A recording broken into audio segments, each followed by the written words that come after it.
without you, this event would never be possible, and what you did was phenomenal.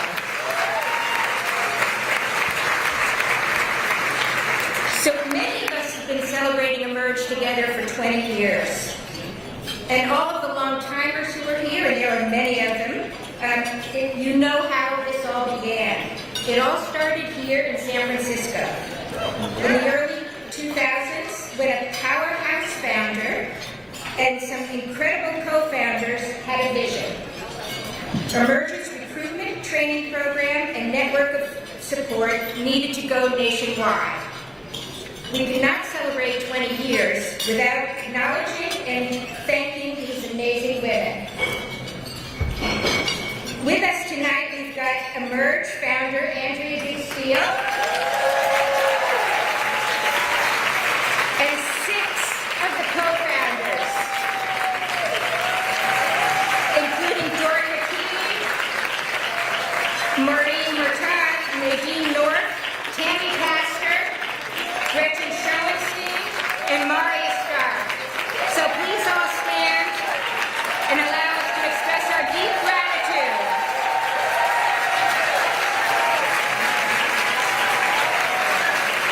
Thank you all so much for your incredible leadership. Your vision is of what was possible back then, and your hard work and dedication in bringing Emerge to life blazed the path that's led us to tonight. And we are so grateful for that. Celebrating 20 years of building the largest network of women elected officials and candidates and transforming the face of government. And I have to add, we've only just begun. Tonight, we're here to celebrate and to also look forward and power the next 20 years. As Emerge's biggest and most important fundraiser of the year, tonight's gala will help fuel our work ahead and allow us to continue to build the bench and make the greatest impact in elections this year, next year, and in the years to come beyond.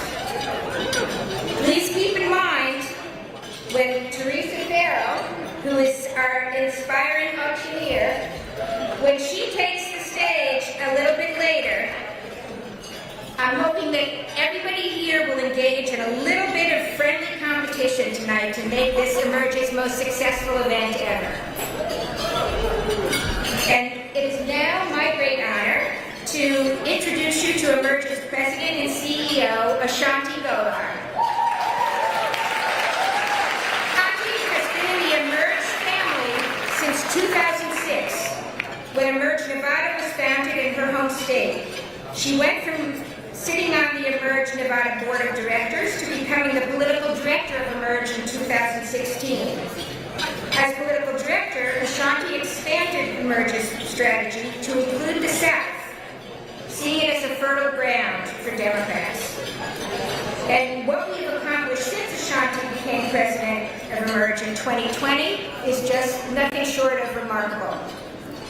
Ashanti led the organization in pivoting to center women of the new American majority in this work. Black, brown, and indigenous women, women of color, LGBTQ+ women, young and unmarried women. A political force for winning elections and for ensuring equal representation in government. This is why we're all gathered here tonight, to honor our past, celebrate our present, and to commit to our future. And the extraordinary woman who will lead us to the future is Ashanti Golar.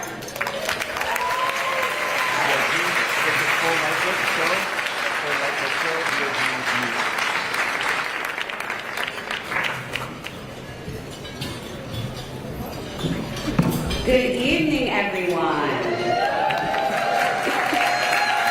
Thank you. Thank you, Dale, so much for that kind introduction and all of your work. Thank you, Maria, for also co-chairing this event. She was my very first board chair, Rashmi was, so I appreciate her, everything that she does.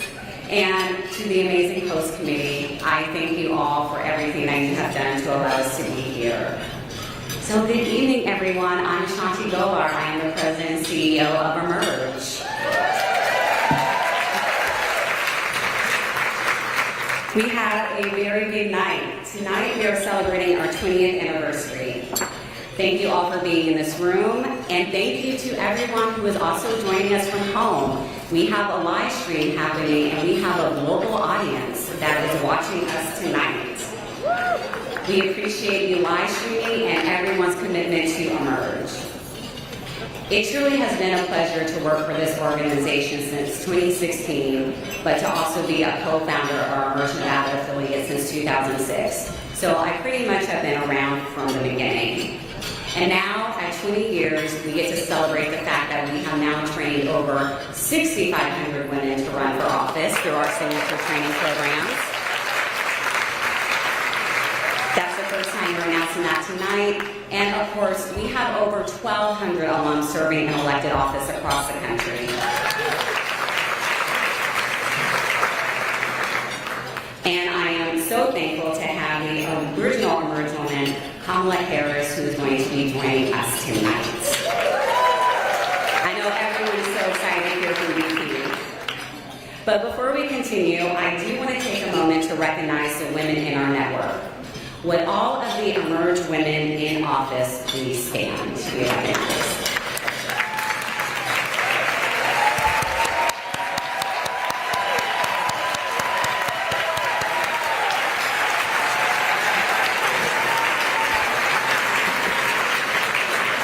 And of course, with them standing, I would like to recognize that we have our highest-ranking California alum in the room, Lieutenant Governor Eleni Kounalakis is here with us tonight.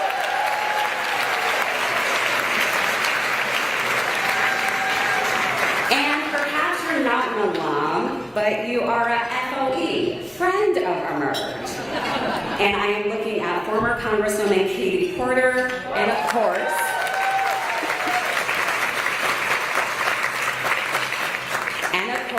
the iconic Mayor-elect Barbara Lee.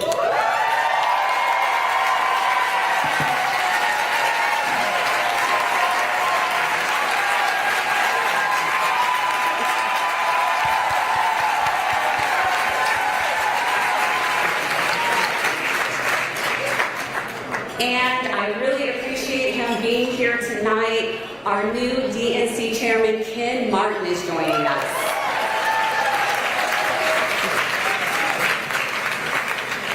Now, would all of the Emerge alums in the room please stand to be recognized?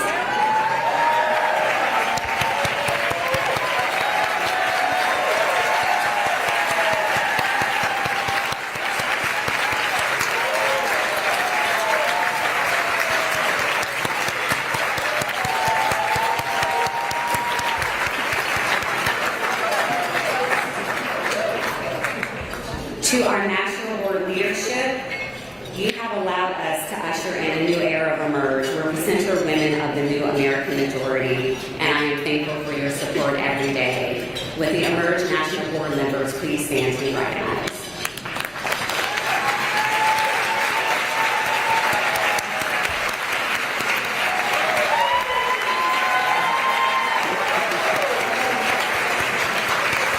We also have several of our advisory board members in the room. Would they please stand to be recognized? Leslie, Dale, we have Gretchen. So many of you. And of course, I do not do this work alone. Not one alum recruit, not one training, not one education event. Not one woman on the ballot would happen without the amazing, incredible staff that I get to work with every day. None of this tonight would have happened without all of their hard work and dedication.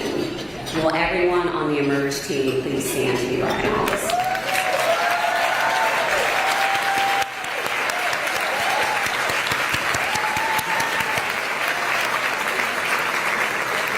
And with that, I would like to take a moment to recognize our longest-serving Emerge employee, our Chief Operating Officer, who is celebrating 15 years at Emerge, Alicia Woodward-Burleson.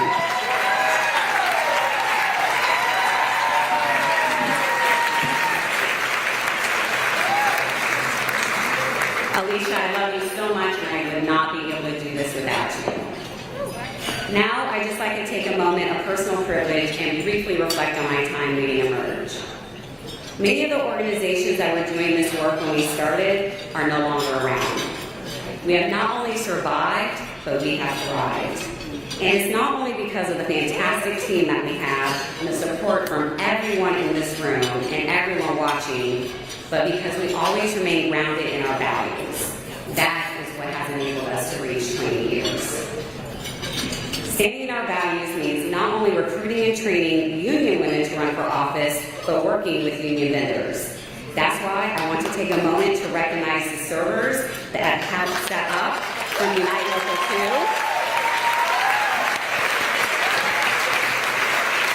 and the AV and Stage from Stage Hands Local 16. Let's give them all a big round of applause.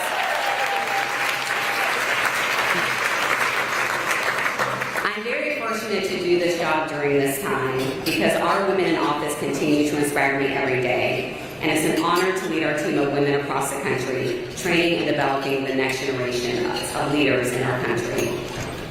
So I have to say thank you all for believing in my leadership, for trusting me to re-envision Emerge as an organization, for trusting me to set a bold 15-year vision to help lead our movement, for trusting me to innovate new trainings and programming that have never been done before in politics, but have moved the needle in states across the country in ways that we never could have imagined. All of this has led us, in 5 years, to not only become the largest network of Democratic women elected officials and candidates, but we can officially say we are the largest network of women elected officials and candidates in the country.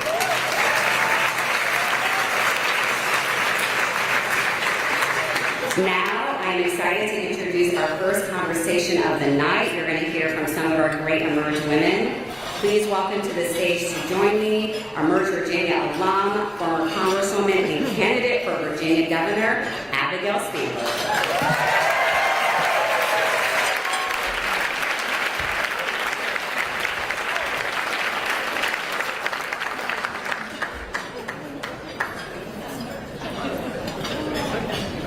Hello. Hello. So excited to have you here. So the first time you were at an Emerge event out here in San Francisco, it was after you had won your first race for Congress, which is extremely exciting. So I know a lot of us know you, but please give your formal introduction and tell everyone why you're such a badass. Well, and I think for that event, Deb Holland and Lauren Underwood and Kim Schreier. We have Lucy Bab, Deb Holland. You're part of the original Emerge caucus in Congress, which was 5 back in 2018 and now is 13 in 2025. Well, so I first found out about Emerge because of my mother. So my mother did one of the first Emerge classes in Virginia, the consummate advocate. My mother was focused on a wide array of issues and priorities and did Emerge, ultimately ran for school board in Virginia. Did not win, but set a good example. And so it was fun for a time to see my yard signs with my mom's name on it. And at the time, I was a CIA officer. I was undercover in that role. It never occurred to me that I would someday potentially run for office. But after I left CIA, we moved back home to Virginia, and I had begun doing advocacy with Moms Demand Action. And my mother kept saying, "You should do Emerge, you should do Emerge." And everywhere I went, "This is my Emerge sister, this is my Emerge sister." And so in the fall of 2016, I thought I would potentially apply for Emerge. And what I think is so spectacular about Emerge is it's based in your state. So Emerge Virginia is a network of women in Virginia. And so I started the application, and then I thought, no, I'm busy, and my kids are little, and I don't think so. And I started, and then I stopped. And then the election happened, and there was this email that went out. I don't know if it was just all of us who had started applications and not finished, and said, we've extended this deadline. And I think I rage applied.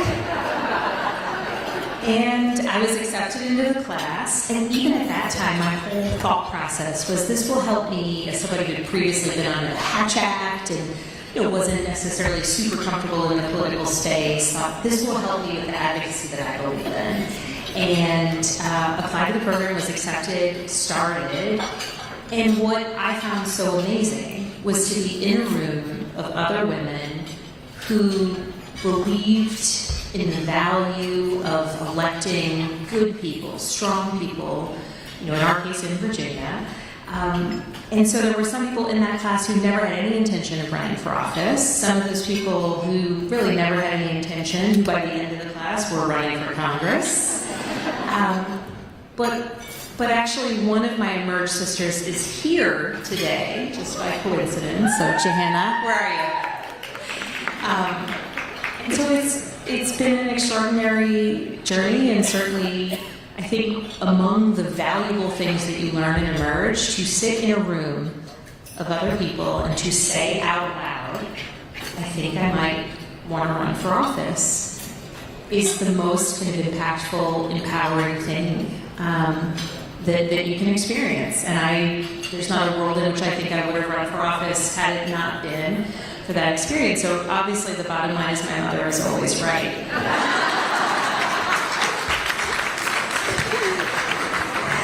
So from Congress to governor, your race is this year, and congratulations, because you just secured the Democratic nomination, so it's official.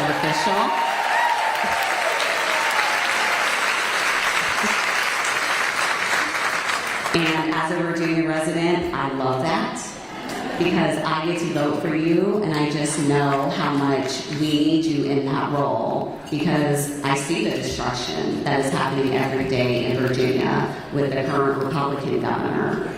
I know how horrible it would be if any of the Republican candidates were to ascend into that role.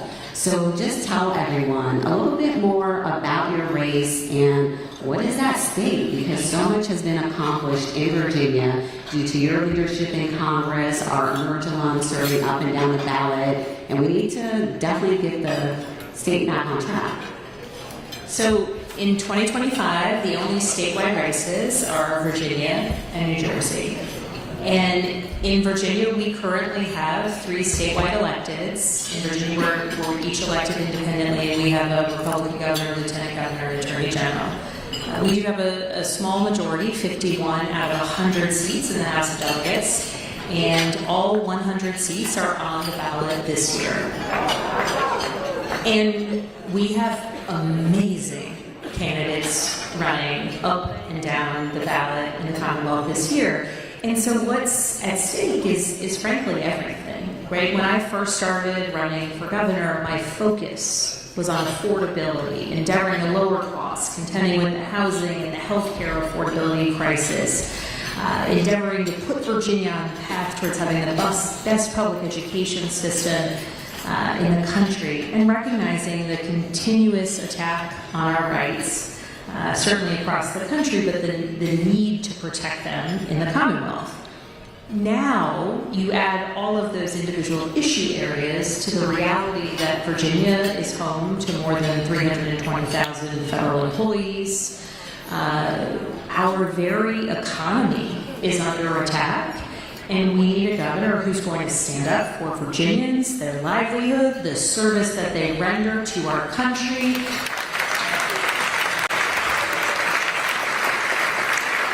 Recognizing that the federal employees we're talking about, they're researchers at the NIH, they're nurses at the VA, they are USDA employees who are supporting farmers and producers across our Commonwealth.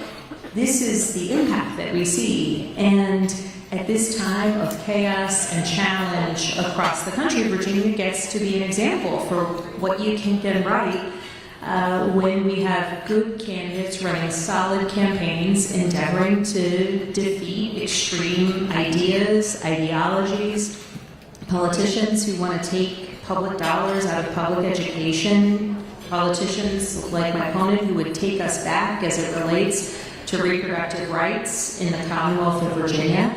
And so every day is a motivating day in Virginia. We will win. It's a long way between now and November.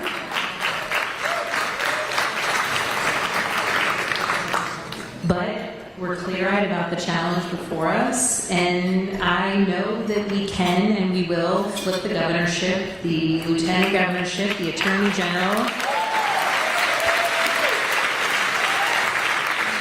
And here's the thing that's really inspiring. In Virginia, of those 100 House of Delegate seats currently held by 51 Democrats, we have 96 Democratic candidates running for election.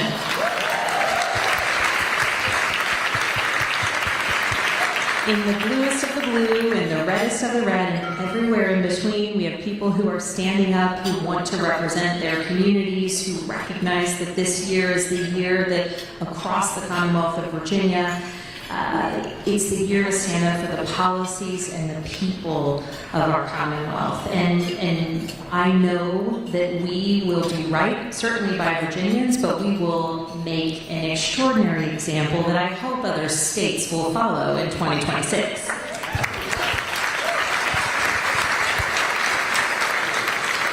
You mentioned it, your opponent, when it comes to reproductive rights, is extremely scary.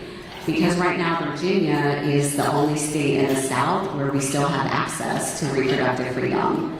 And they have promised to take that away. That is one of their goals.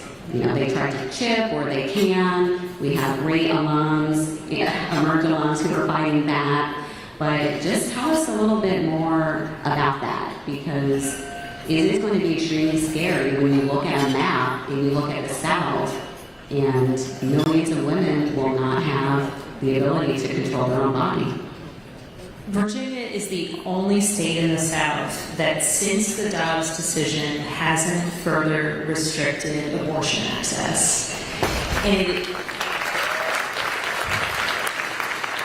And the clapping goes to the state Senate, who, with a majority of 21 out of 40, blocked a bill that, before we got the majority back in the House of Delegates, blocked a bill that would have restricted abortion access in Virginia, that we know the governor would have signed, that my opponent was in favor of. That 21 out of 40 number is the reason that we were able to hold that back in Virginia. We're now in the process of putting forth a constitutional amendment. In Virginia, it's a multi-year process. We're in the first year out of 3 in order to get a constitutional amendment enshrining access to reproductive health care. But notably, the General Assembly took up a bill that would just make clear through legislation that access to contraception is guaranteed in Virginia. And my opponent, as Lieutenant Governor, cast the tie-breaking vote against ensuring access to contraception. Ultimately, it did pass. We ultimately got it through, but the expectation is that the governor will veto it this week, as he did last year when they passed it as well. So it's serious. The rights, certainly, of reproductive freedoms in Virginia. We've also, under our last Democratic governor, made it more straightforward to cast a ballot. We have 45 days of early voting, which is essential to people being able to access the ballot, cast their vote, make their voices heard.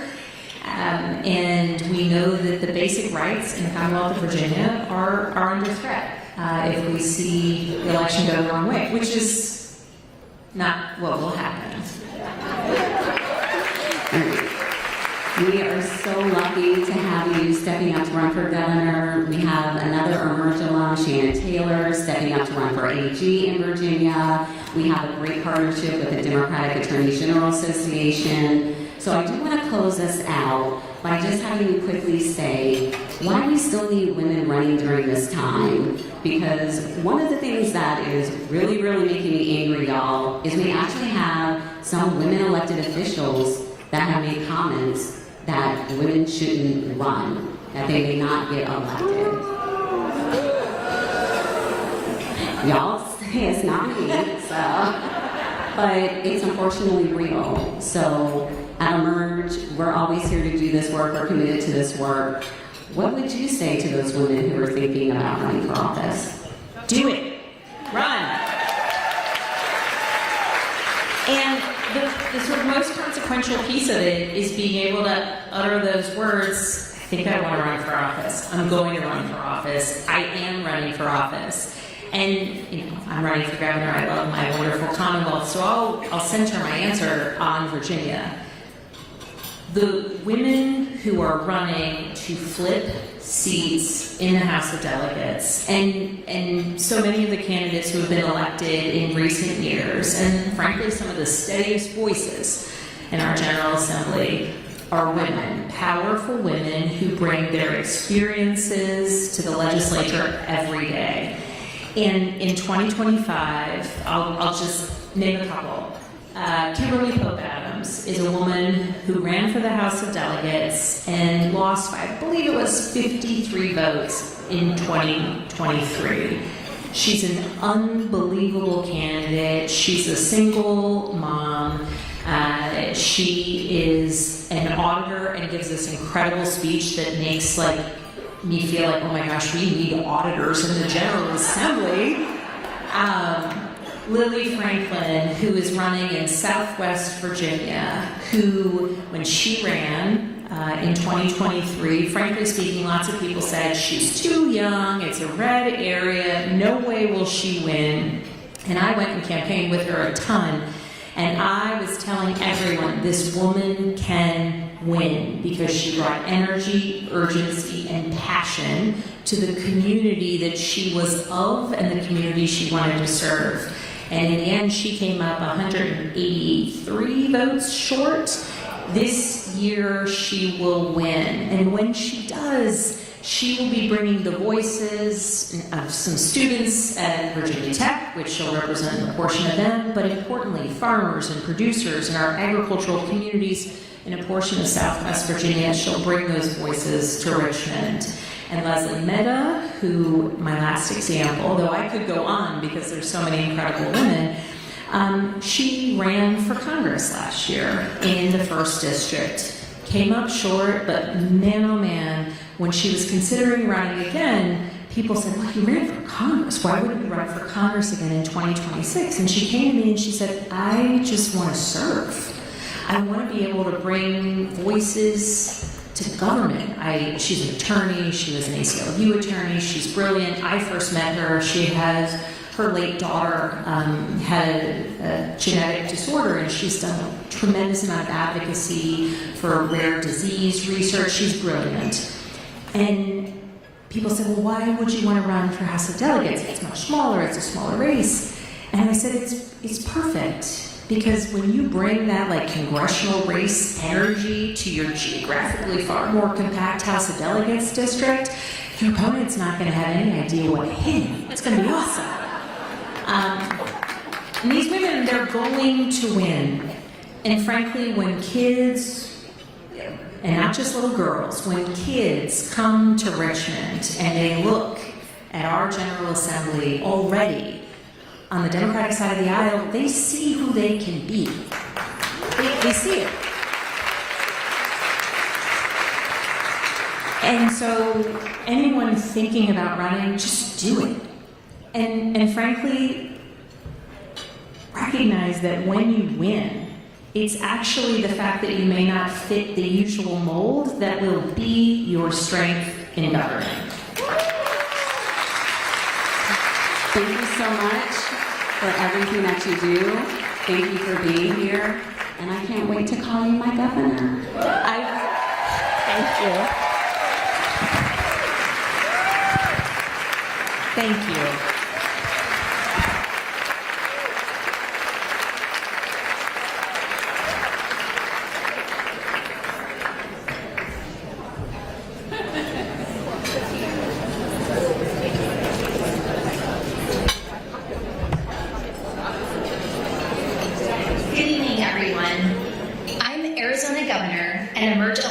Katie Hobbs, and I'm excited to celebrate Emerge turning 20 with all of you. Since its founding, Emerge has been on the front lines of transforming our elected offices by creating a network of sisterhood for Democratic women and inspiring the next generation of leaders. I was recruited into the inaugural class of Emerge Arizona, where I realized that if you can't change policy, you have to change the people making the policy. I started volunteering for local campaigns. I became active in my local Democratic Party, and I knocked on hundreds of doors in my community. That experience with Emerge gave me the confidence and tools to launch my own campaign for the Arizona State Legislature. In 2010, I ran for the State House, and I won.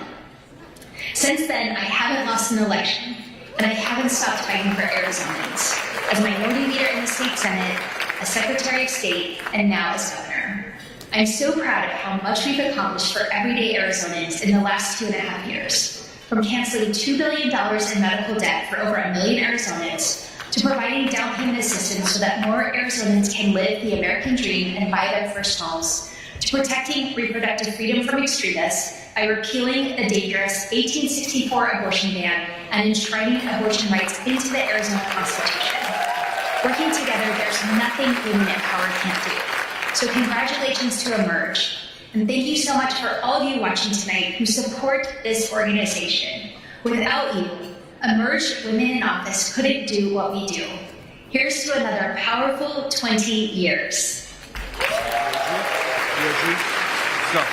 Please welcome Emerge Board Member Gretchen Sisson. Hello everyone, my name is Gretchen Sisson and I'm a proud Emerge board member, an author, an abortion researcher, and a friend and mentee of the incomparable Cecile Richards.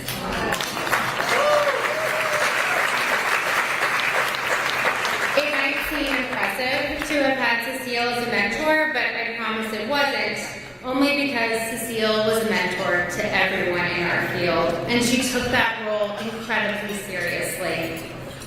She always showed up for the next generation of leaders and thinkers in the abortion access and reproductive justice movements.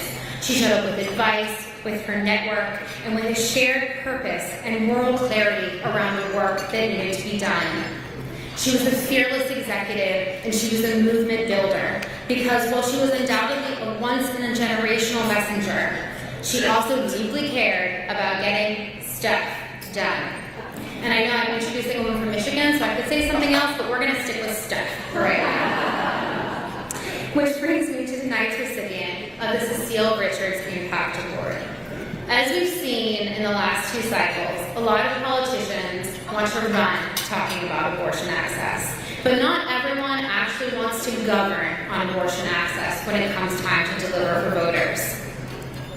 But in Michigan, Senator Mallory McMorrow and her colleagues decided not just to promise, but to deliver just that. After Michiganders passed a ballot initiative to protect abortion access, the Senate followed that up with the Reproductive Health Act that repealed the 1831 abortion ban, repealed the targeted regulation of abortion provider laws. You all might not know what those are. I am happy to talk in more detail than you want after the program. They repealed a law that forced patients to buy a separate insurance rider to access abortion care. And they ensured that students in their public university had access to accurate reproductive health information. These are the types of policies that not only make reproductive choice possible, but make abortion access real. And these are the type of policies that Americans need, implemented by the leaders they deserve, and they are the policies that Mallory McMorrow is going to fight for at every level of office. Mallory, I am so proud to present you the Cecile Richards Impact Award, and I know Cecile will be very proud to have you receive it. Thank you so much for fighting for us.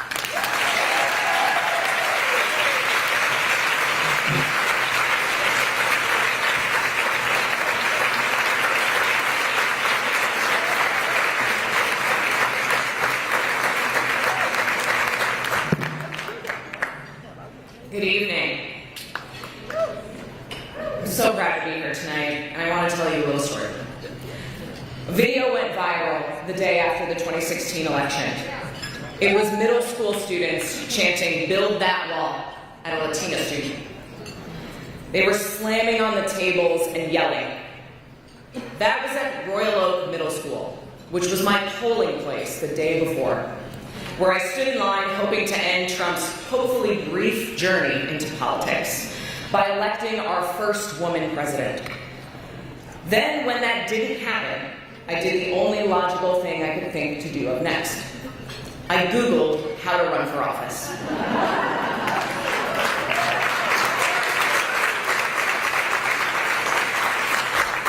I applied to Emerge Michigan thinking surely I'm going to be rejected. I had no political experience. I had never worked on a campaign. But it's a funny thing. When you raise your hand, you tend to be called on. What struck me about the women in my Emerge class wasn't the ambition. Not one said, "I was born to be in it." We were there because we, quite reluctantly, saw running as the only solution to problems that nobody seemed to be fixing.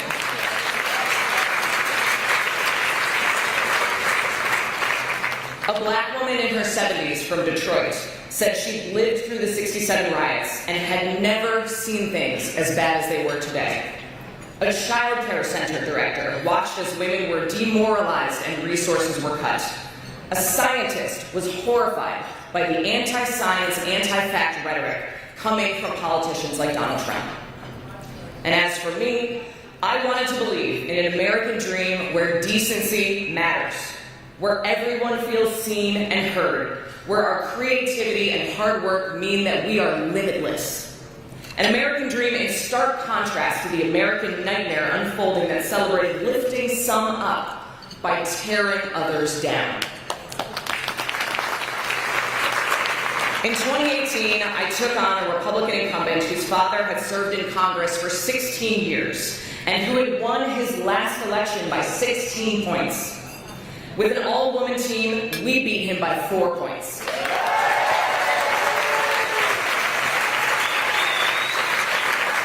Swinging the district 20 points and breaking the Republican supermajority in the Michigan State Senate.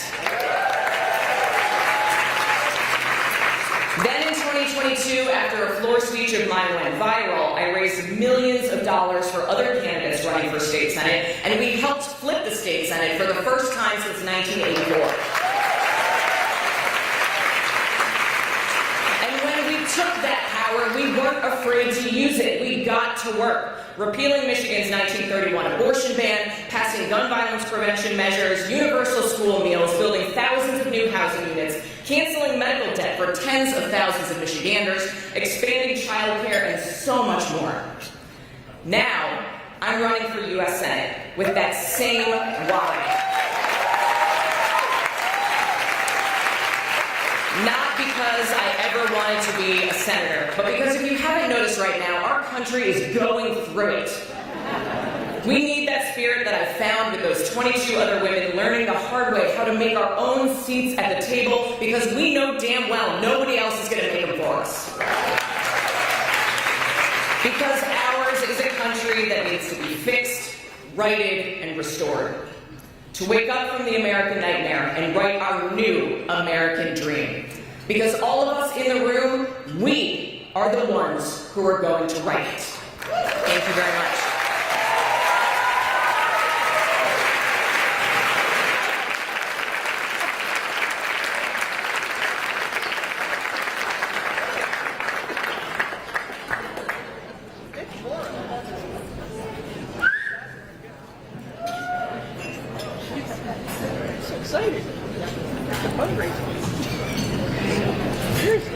Congratulations, Mallory, and thank you so much, Gretchen, one of my amazing board members.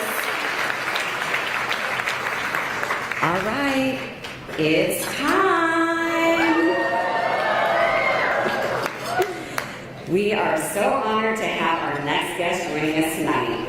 She is one of the main inspirations for our work and why Emerge exists. That's right, her first campaign for district attorney started right here in San Francisco and helped spark the movement that became Emerge. When her inner circle saw the need for a program to train women on how to run for office and win. That is precisely what Emerge was created to do and is what we've been doing for 20 years. She has spent a career in public service fighting for the people of California as Attorney General and U.S. Senator, and then we got to watch her fight for all of us as our first woman Vice President.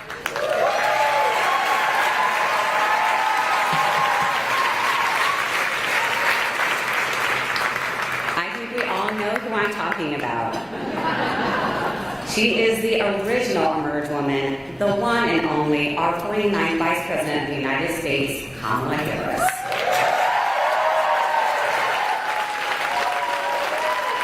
Just a moment. I'm glad y'all are excited a little bit more. So we do have something in the network right now. You know what? Madam VP, they don't want to hear from me. They want you to come on out.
Oh, in 20 years, Andrea.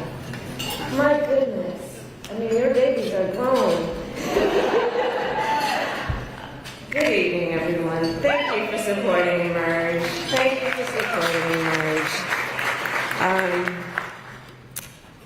It is so wonderful to be home and to be back with all the leaders who are here and to celebrate this extraordinary organization, which is an organization of so many exceptional leaders, those who found the courage to run for office and those who support them.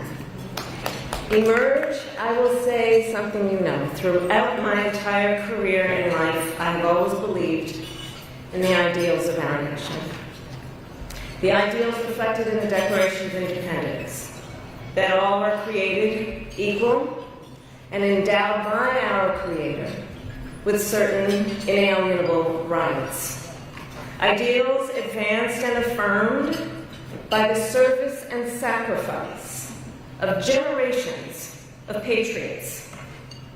The ideals that ground the Constitution of the United States, that here in our country, power ultimately lies not with the wealthy or well-connected, but with all of us, with we the people.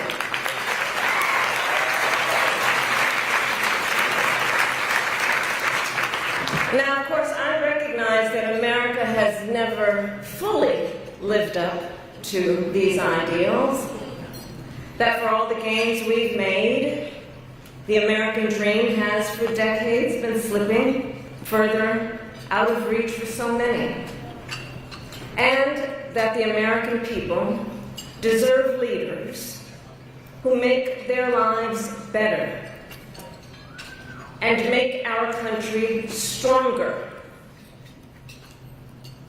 But sadly, we have seen quite the opposite over these past few months.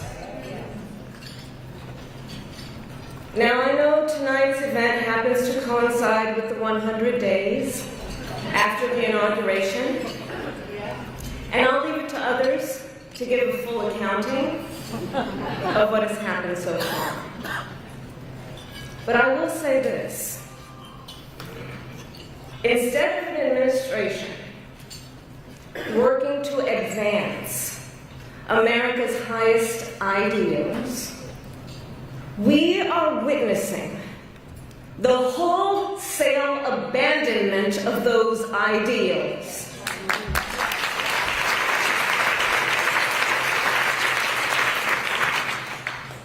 And what we are also seeing in these last 14 weeks is Americans using their voice and showing their courage.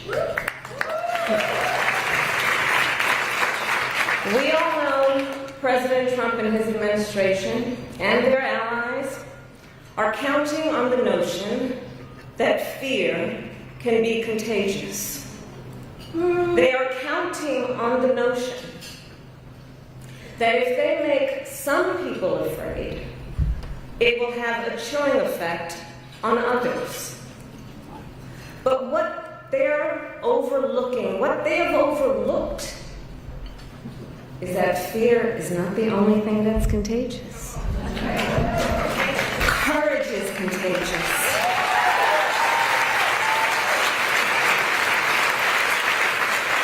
The courage of Americans who are banding together in the face of the greatest man-made economic crisis in modern presidential history.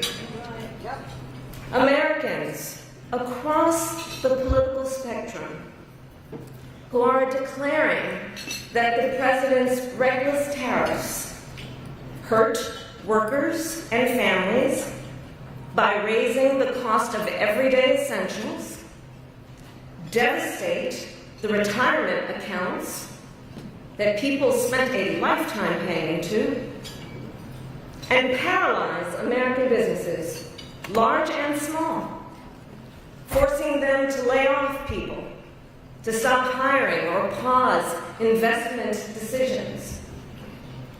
The courage of Americans we are seeing who are rallying at Social Security offices to protect their hard-earned benefits. Of Americans who are speaking out to say, it is not okay to violate court orders. Not okay. Saying it is not okay to detain and disappear American citizens or anyone without due process.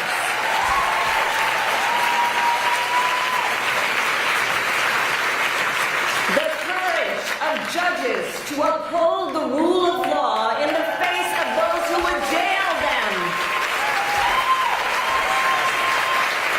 Of universities that are defying unconstitutional demands that threaten the pursuit of truth and academic independence.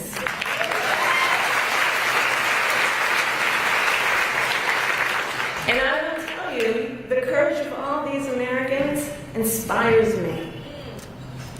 And I have been inspired by the movements like the one in Wisconsin that put Susan Crawford on the Supreme Court. By the State of the People Power Tour that is aiming to ignite a grassroots movement to lift up voices and advance freedom and justice. And by leaders across the spectrum, including congressional leaders like Cory Booker, Chris Van Hollen, Chris Murphy, Jasmine Crockett, Maxwell Frost, AOC, and Bernie Sanders.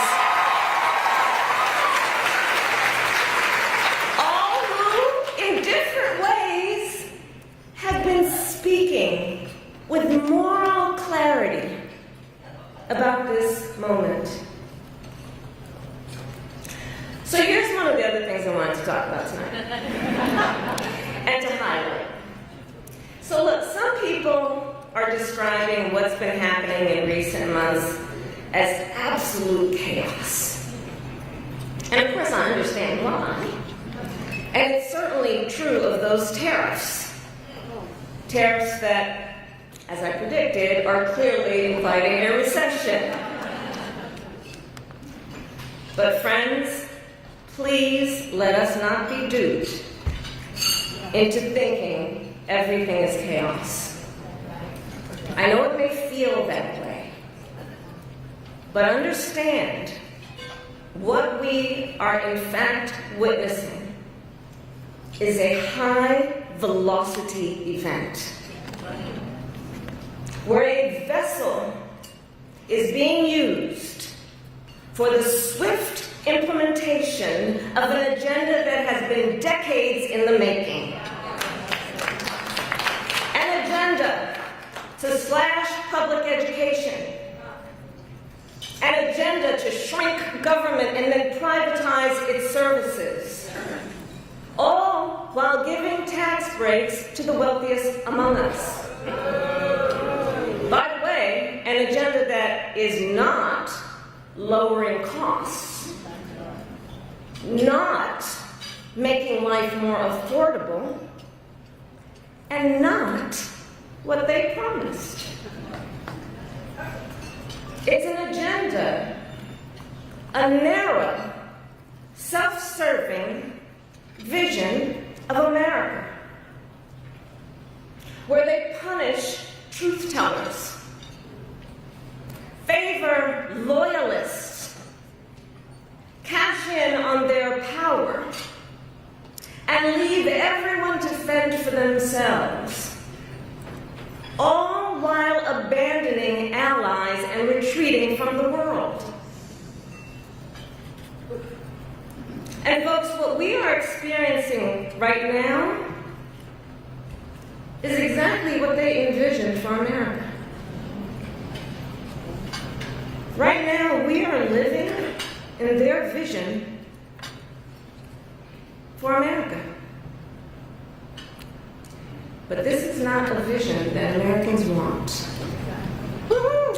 We are living in a moment when the checks and balances upon which we have historically relied have begun to buckle.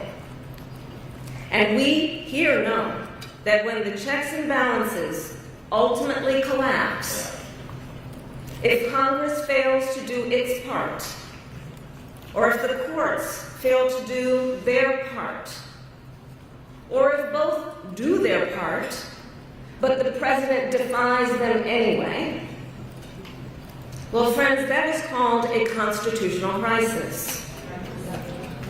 And that is a crisis that will eventually impact everyone. Because it would mean that the rules that protect our fundamental rights and freedoms, that ensure each of us has a say about how our government works, will no longer matter. And if that happens, the one check, the one balance, the one power that must not fail is the voice of the people.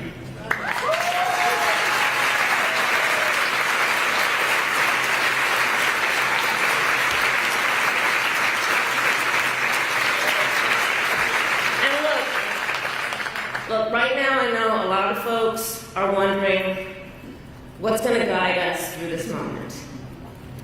How are we all going to figure out how to chart the course? But that's not a reason to throw up our hands. In fact, please allow me, friends, to digress for a moment. Okay. It's kind of dark in here, but I'm asking a show of hands. Who saw that video from a couple of weeks ago? The one of the elephants at the San Diego Zoo during the earthquake? Google it if you've not seen it. So that scene has been on my mind. Everybody's asking me, what you've been thinking about these days? Well, so in the video, for those who haven't seen it, here those elephants were. And as soon as they felt the earth shaking beneath their feet, they got in a circle and stood next to each other to protect the most vulnerable. Think about it. What a powerful metaphor. Because we know those who try to incite fear are most effective when they divide and conquer, when they separate the herd, when they try to make everyone think they are alone. But in the face of crisis, the lesson is don't scatter. The instinct has to be to immediately find and connect with each other, and to know that the circle will be strong.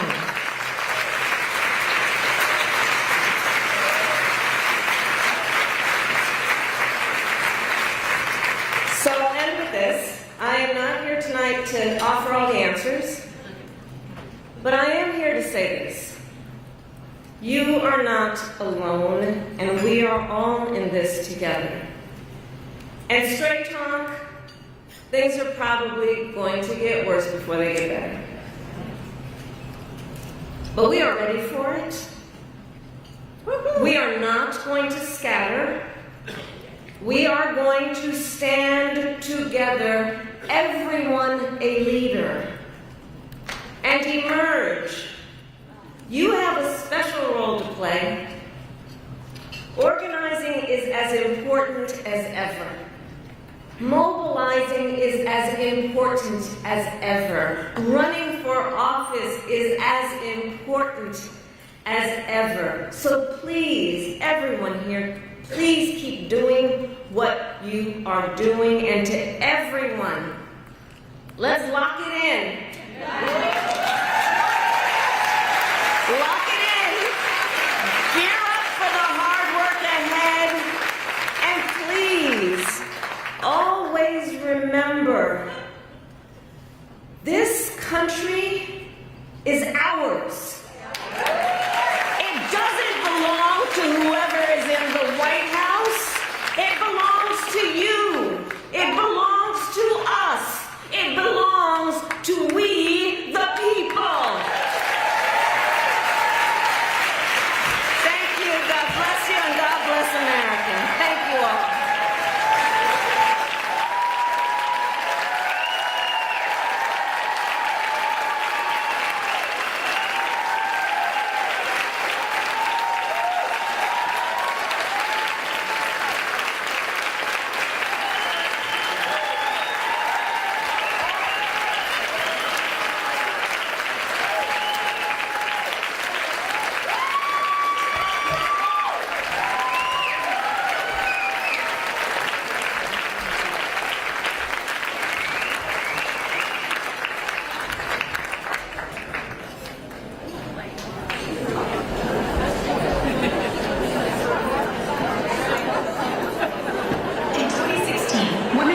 The fact that it was going to take more than voting to elect the first woman president and have women leaders at all levels of government. And Merge was ready. After the election, our organization saw incredible growth. Women came to us from every walk of life and every state in the country wanting to learn how to run for office. Our organization rose to the occasion. In the next few years, we grew from 16 to 27 states. In 2018, we elected our first 5 members of Congress. Emerge alums made Nevada the first majority women state legislature. We flew Colorado, Maine, and Connecticut in 2018, and Virginia in 2019. We elected Emerge's first woman governor in Guam, showing the reach of our network. Then the world stopped. The coronavirus forcing millions more Americans into virtual lockdown. And we had to pivot. But Emerge was ready. We were the first organization to come out with campaigning through crisis. We showed women how to win campaigns, despite social distancing and stay-at-home orders. And Emerge grew. From 2020 to 2024, Emerge grew our network by thousands of women. We tripled the number of alums in office. Our congressional caucus grew even more. Emerge women with even more state legislative chambers majority won. We elected our second woman governor. We launched innovative new trainings, including our award-winning program for women who want to run for judge, gavel in, and Seated Together, our program for Black women elected officials who want to run for higher office. Donald Trump workers, the largest equal protection program in American history. Massive tariff hikes. But Emerge is ready. Emerge is ready. Emerge is ready.